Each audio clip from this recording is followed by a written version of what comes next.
నమస్తే ఫ్రెండ్స్. ముందుగా జై భారత మాతాకి వందనం.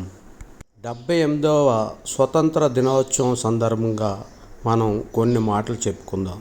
మనకు స్వతంత్రం వచ్చి 78 సంవత్సరాలు అయింది. అప్పటి వరకు తెల్లదొరల పరిపాలనలో ఉన్నాం. 47 తర్వాత మన ఇండియా గవర్నమెంట్ ఏర్పడింది.